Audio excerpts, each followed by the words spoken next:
नमस्कार प्यारे साथियों, कैसे हैं आप सब। आई होप आप लोग अपने एडमिशन की तैयारी कर रहे होंगे और अपने डॉक्यूमेंट्स वगैरह दुरुस्त कर रहे होंगे। जैसे ही आपका पोर्टल ओपन होता है आप अपना रजिस्ट्रेशन करके अपनी काउंसलिंग करवा पाएं।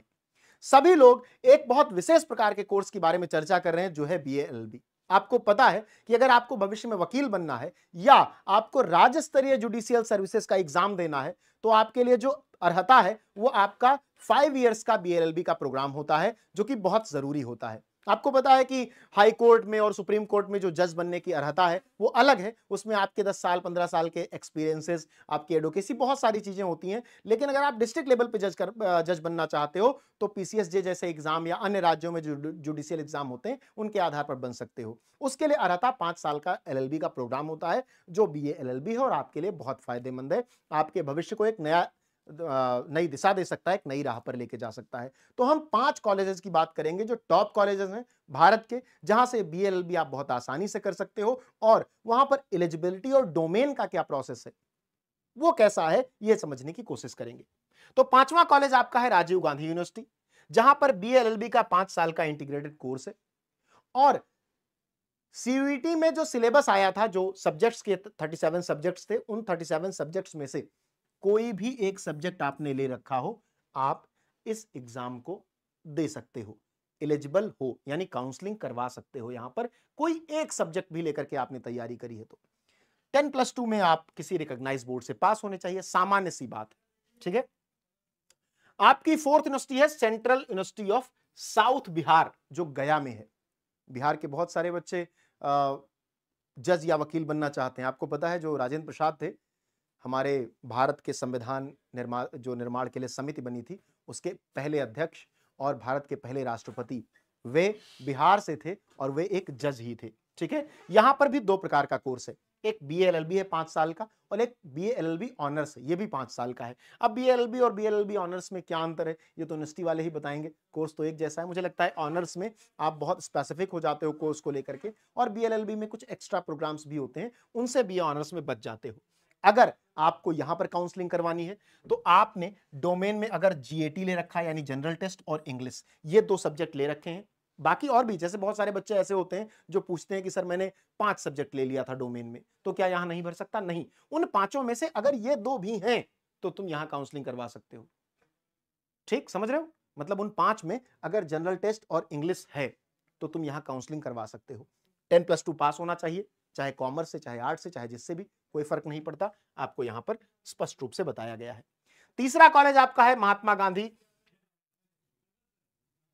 हिंदी विश्वविद्यालय। ठीक है। महात्मा गांधी अंतरराष्ट्रीय हिंदी विश्वविद्यालय, ये बीएलएलबी के लिए तो प्रख्यात है ही, एक बहुत खास चीज के लिए प्रख्यात है। हिंदी के संवर्धन के लिए पहला जो बड़ा अंतरराष्ट्रीय विश्वविद्यालय खोला गया था वो है महात्मा गांधी अंतरराष्ट्रीय हिंदी विश्वविद्यालय। ये वर्धा में है और बहुत इंपॉर्टेंट ये विश्वविद्यालय है, महाराष्ट्र वर्धा में है। हिंदी के लिए सबसे ज्यादा जागरूक और सबसे ज्यादा हिंदी भाषा को आगे बढ़ाने के लिए प्रयास करने वाला एक विश्वविद्यालय है, क्योंकि महात्मा गांधी की इच्छा थी कि हिंदी को लैंग्वा फ्रैंका बनाया जाए, पूरे भारत में बोली जाने वाली भाषा बनाया जाए। यहां पर बीएलएलबी ऑनर्स का कोर्स अवेलेबल है 5 साल का। अगर आपने डोमेन में हिंदी लैंग्वेज और जीएटी ले रखा है, हिंदी लैंग्वेज और जनरल एप्टीट्यूड टेस्ट, तो आप महात्मा गांधी अंतरराष्ट्रीय हिंदी विश्वविद्यालय वर्धा महाराष्ट्र में काउंसलिंग करवा सकते हो। 10+2 पास होना चाहिए, चाहे आर्ट्स से, चाहे साइंस से, चाहे कॉमर्स से, कोई फर्क नहीं पड़ता। बस डोमेन में आपने एग्जाम दिया हो सीयूईटी के अंतर्गत हिंदी और जनरल एप्टीट्यूड टेस्ट का। दूसरा और जो सबसे इंपॉर्टेंट कॉलेज है बनारस हिंदू यूनिवर्सिटी वाराणसी, बहुत इंपॉर्टेंट कॉलेज है। महामना की बगिया में महामना स्वयं में वकील थे। ठीक है। महामना मदन मोहन मालवीय स्वयं वकील थे और उनकी बगिया में आपको अगर वकालत सीखने को मिले तो क्या ही मजा। कोर्स है बीएलएलबी ऑनर्स का, 5 साल का कोर्स है। लैंग्वेज टेस्ट में अगर आपने इंग्लिश या हिंदी में से कोई एक ले रखा है, या इंग्लिश लिया या हिंदी लिया और जीएटी लिया है, हिंदी या इंग्लिश, यानी एक लैंग्वेज और जीएटी लेकर अगर आपने सीयूईटी का एग्जाम दिया है तो यू आर एलिजिबल। 10+2 में आपको पास होना चाहिए। आर्ट्स साइंस कॉमर्स किसी भी स्ट्रीम से है, कोई फर्क नहीं पड़ता। पहली और जो टॉप यूनिवर्सिटी है जहां पर मैं सजेस्ट करता हूं कि बच्चे बीएलएलबी करने के लिए जाएं, मैं 2 यूनिवर्सिटी सजेस्ट करता हूं। एक तो है आपकी बीएचयू और एक है इलाहाबाद यूनिवर्सिटी। पहले नंबर पर इलाहाबाद यूनिवर्सिटी, दूसरे नंबर पर बीएचयू। और तीसरे नंबर पर यूनिवर्सिटी में जो आपको बताना चाह रहा हूं वो है महात्मा गांधी अंतर्राष्ट्रीय विश्वविद्यालय, अंतर्राष्ट्रीय हिंदी विश्वविद्यालय वर्धा महाराष्ट्र वाली। इन तीन को मैं टॉप पे रखता हूं, बिहार वाली भी अच्छी है लेकिन इन तीनों को मैं टॉप पे रखता हूं। बीएलएलबी यहां भी है, आपने हिंदी या इंग्लिश ले रखा हो और जीएटी ले रखा हो, आपने हिंदी या इंग्लिश एक कोई लैंग्वेज और एक जीएटी ले रखा हो। बाकी any one of the below subjects, इन जितने भी सब्जेक्ट दिए गए हैं इसमें आर्ट्स के भी सब्जेक्ट हैं, साइंस के भी हैं, कॉमर्स के भी हैं, उसमें से किसी एक सब्जेक्ट को भी आपने डोमेन में ले रखा हो। मान लो कोई एक बच्चा है जिसने एक लैंग्वेज ली, जीएटी लिया और हिस्ट्री ले ली, वो भी बीएलएलबी कर सकता है। एक लैंग्वेज ली, जीएटी लिया और फिजिक्स ले ली, वो भी बीएलएलबी कर सकता है। तो ये 5 कॉलेजेस हैं, टॉप मोस्ट कॉलेजेस हैं। आप अपनी काउंसलिंग के लिए इन्हीं कॉलेजेस पर ध्यान देना।